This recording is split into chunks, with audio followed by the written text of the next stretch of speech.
How's it going, brother? I'm going to cover in this video how you can build your own training program, because there's a lot of training programs out there, but none of them are built for you. And a lot of them are built by fitness influencers that do crazy workouts. They're not very effective. And speaking of not very effective workouts, not having a plan going into a workout is the king of not effective workouts. So I want to teach you how to build a program for you, for no one else, to build the body you want, to work in areas you want, to make progress. That's the goal of working out. There's no point in doing it randomly. If you have a strategy, if you go through this video with me, you'll be able to plan out your entire workout program, how to progress those lifts, fully understand it, so that you, from now until the day you stop going to the gym, the day you drop dead, hopefully, is on the same day, you know how to plan your workouts. You can plan them for the week ahead. You can plan them for 12 weeks. You can plan them for 6 months. You can take complete control. It's actually fairly simple, but I'm going to break it down in as much knowledge as I can possibly give you so you fully understand what it is you're actually doing, why, the rationale, and the how. So let's get into it. So the three splits that I recommend the most are full body, push-pull legs, and so the three splits that I recommend are push-pull legs, full body, and upper, lower. Each have their benefits, each have their negatives, and it's going to be down to you to decide once you know them. So let's start off with the pros of full body. Full body is extremely time efficient. It works incredibly well. I believe that the majority of people only need to work out 3 days per week. Unless you're some bodybuilder or you have aspirations to becoming a bodybuilder, you can develop an insanely good physique just working out 3 times per week. And the full body approach is an excellent way of being able to do that. Full body, you can train 50 minutes to 60 minutes, get every single muscle hit, and you're doing it several times per week. So each muscle group is getting hit 2 to 3 times per week, depending on the program that you build out, which is absolutely phenomenal. Full body is amazing at building some incredible strength. It's amazing at building some great muscle. However, the negatives to full body are you tend to get less intensity, meaning that you're only really doing one exercise per muscle group per session, which means that that muscle group only has maybe 2 or 3 sets to grow each workout, which means that you have to push quite hard to actually see growth. If you don't push those sets really hard, which beginners find quite tough to be able to figure out how hard to actually push, how close to failure to train without the form breaking down, then it can be quite hard to see meaningful progress. Beginners have a good advantage of the fact that full body works because anything they do will respond. Anything they do will build muscle.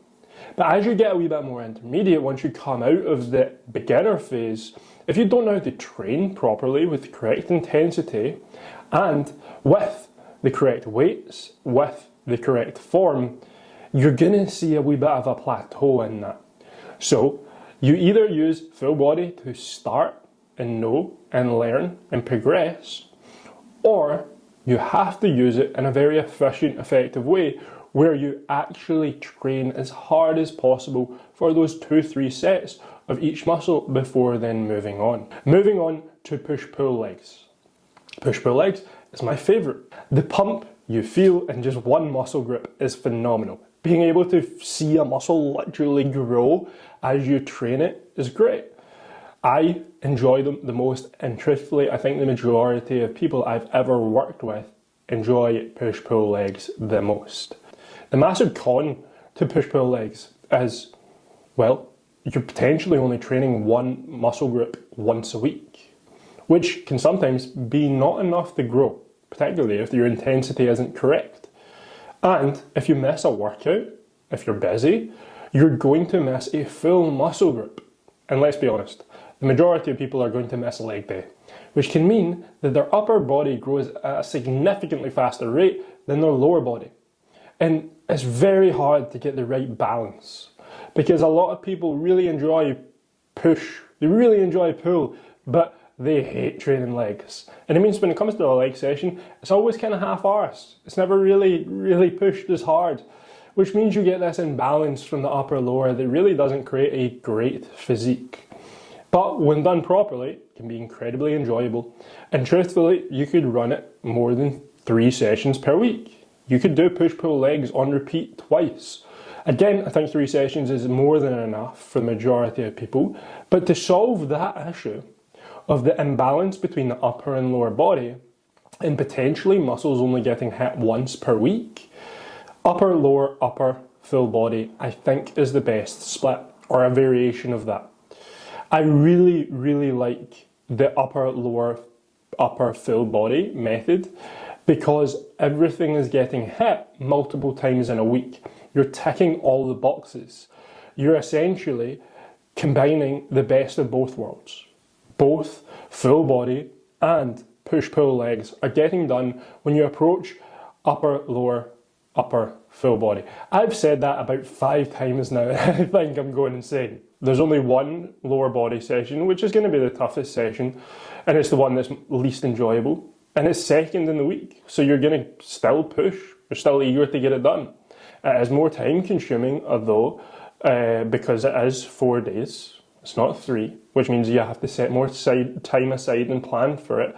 But I think upper, lower, upper, full body, I need a tick box or a check box at how many times I've said that, is one of the best strategies for if you want fast results. The downside to this is the time. You're training 4 sessions a week, and sometimes the sessions are going to be slightly longer, particularly if you're trying to tag on a full body at the end. That session might eke over the hour mark. So what does that look like in a weekly schedule so you can plan for it around your calendar, around what you have to do in life? So the full body approach is 3 sessions, 1 day apart, with 2 days rest before then starting again. I really like that approach. I really think that that is a pretty optimal calendar for the majority of people. I will say, full body does take a wee bit longer, again, than a push-pull leg session because you're trying to do everything all at once, which is maybe going to include 10 to 12 exercises. The push-pull legs, these sessions are quite effective. You can get this done in 50 minutes. You're quite fast. And the way that I would structure this is push Monday, pull Tuesday, a nice long rest until you then train legs on Friday, and give yourself the weekend off to recover. And then the upper, lower, upper, full body split is upper on Monday, lower on Wednesday, and then I usually like to just tag the upper on Friday and a full body at the weekend. The full body at the weekend, although it might not have a rest, the full body is going to be the longest session from that program. So when you've got the most amount of time, you might as well do it, which is at the weekend. So each program is going to slightly biased, slightly more muscles than the other. So this is a heat map of the muscles that will be trained if you build each program out. The full body, the whole objective is to train everything equally. That's great if you want to just develop your physique as a whole, but if you've got some lagging body parts, then it's not great. You need to be more selective with your exercises, which we'll cover in a second, on what areas you need to grow, but that's not really suited for full body. When it comes to push-pull legs, you're going to target upper and lower pretty well, but you're doing 2 upper sessions versus 1 lower session, which means that your legs might take a wee bit of a hit. Your legs might not develop as fast, and you might end up like a Dorito shape, right? Which isn't great because we don't want skinny ass legs, right? And then when it comes to the upper, lower, upper, full body split, we're training everything pretty well. The legs are definitely going to see a wee bit more progress because you're training legs both in the lower session and in the full body session, which is great.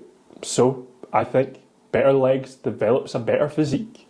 Your upper is getting hit 3 times per week because you're training it twice on those full upper days, and then you're going to hit a couple of muscles again when it comes to the full body. So, how to actually structure your workouts. Always start with a nice white warm-up, right? Whether this is mobility, whether this is how to actually structure your workouts. Now, I always recommend starting off with some form of movement, whether that's the treadmill, whether that's a light stairmaster, whether that's a light jog. Something to get your body moving, get your heart rate up, get the blood pumping, as well as getting you in the right headspace to train, listening to some good music and getting ready for a hard session. Because if you're coming to the gym in the morning or coming straight after work, you could potentially not really be in the zone, not really be in the mood. But when you do a wee bit of movement first, you tend to get there quite quickly. If you are crazy tight, then you could do mobility. I don't really suggest it. I don't overly need to. I only think you need to do this if you are someone that has been injured or someone that genuinely suffers from really bad mobility and flexibility. Then, secondly, no matter what program you are running, you want to do your main movements first. The heaviest movements, the biggest ones, the compound lifts. These are going to be the movements that involve multiple joints, multiple muscle groups, like squats, like deadlifts, like leg press, like bench press. Those really big heavy ones first. You want to do that because you want to be as fresh as possible for those lifts, followed by accessory movements. So these are things like areas you want to target or non-compound lifts. Things like bicep curls, lateral raises, tricep press downs. Areas that aren't overly getting hit when you're doing the compounds and are a much simpler movement, much smaller movement. They only target one area at a time. And then I always like to finish off with a wee bit of a finisher, whether that is doing abs, whether that's doing a weak area. For you, if you wanted bigger arms, finish off with some triceps or some biceps. If you wanted bigger shoulders, finish off with some lateral raises. When it comes to exercise selection, these are the main movement paths. So we have horizontal push, vertical push, horizontal pull, vertical pull, squat patterns, hinging patterns, and lunges. Now, when it comes to these, I definitely recommend a blend of both machines and free weights being dumbbells or barbells. I think there's a real advantage to both. If you are a beginner, learning how to squat, learning the main foundational movements first is really good. I know it sounds daunting learning how to do a squat or a deadlift, but the beginning phases are the best phases to learn it because you'll know it forever. What you don't want to do is become intermediate and still not know how to actually lift properly. So these are the patterns you want to choose. If you want a good workout program, a good blend of each one of these is very, very important. So if you're doing a full body workout, you pretty much want one of each of these. If you're doing a push workout, you want a horizontal push and a vertical push. If you want a pull, you want a horizontal and a vertical pull.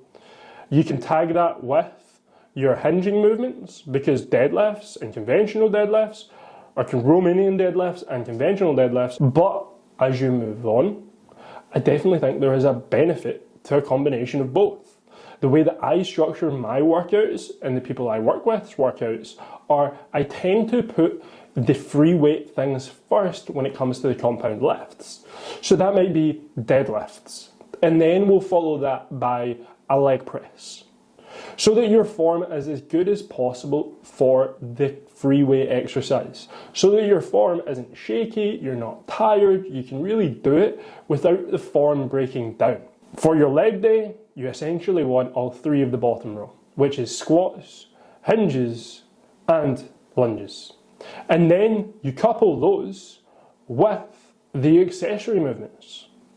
So, for arms, bicep curls, triceps, hammer curls, preacher curls, the machines, the dumbbell stuff. For shoulders, you might want to rely on lateral raise machine, a shoulder press machine, or you do dumbbell lateral raises, front lateral raises, rear delt flies. For calves, you could do seated calf press, standing calf press. For your back, you could do face pulls, lat pull downs, reverse flies. For abs, the goated or planks, hanging leg raises, and cable crunches.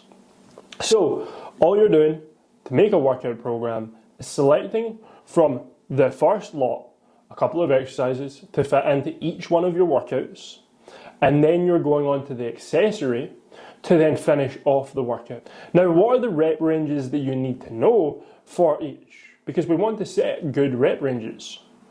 For beginners, well, beginners don't really tend to do well with very low rep ranges like 3 to 6 because their form isn't good, and 3 to 6 requires heavy weight, which means they're just going to break down and have terrible execution of each exercise. But they also don't really do well with high reps because they can't deal with the burn. The burning sensation and the pain of that means their form breaks down too. So if you're a beginner, I think 6 to 12 reps is a really sweet rep range to go for because you're in a mediocre range. You're not lifting so unbelievably heavy that you can never get the form right, and then you're not going so far that you can't deal with the pain of the burn. Now, if you're a wee bit more intermediate, then I think a combination of all three of these is probably the best. Your compounds should start really heavy. You should be doing 3 to 6 reps, as much weight as possible. As you then go onto machines, you could then be going onto the 6 to 12 rep range. If you want to get a wee bit more out of each workout and get a wee bit more intensity in, do a couple of sets, 1 to 2 reps of 6 to 12, and then decrease the weight, and then go into the 12 to 20 rep range.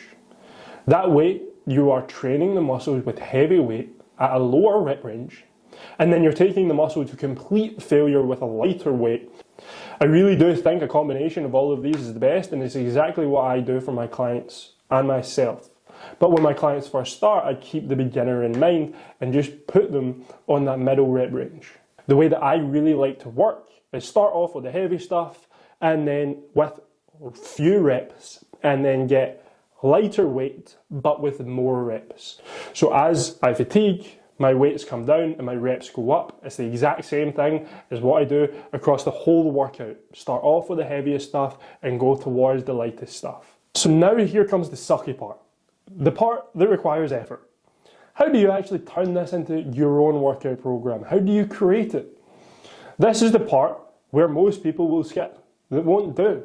And they'll continue doing random workouts. They'll continue copying other people's workouts from online or their friends. And they'll continue to see mediocre progress. But if you take the extra step right now, you'll actually learn about how to plan your workouts. You'll actually learn that you can progress every single week and see faster results than ever. So truthfully, write this down somewhere. Plan it. Figure out what split you want to do. Write that out as headings. Then write out your compounds with target sets and reps. Write out your accessory work, keeping in mind what muscle groups you want to see progress the fastest. Write out your finishers. So write this out and have it in a way you can track your progress weekly. Because there's no point in having a workout plan if you don't know what you did last week to see what you can improve this week.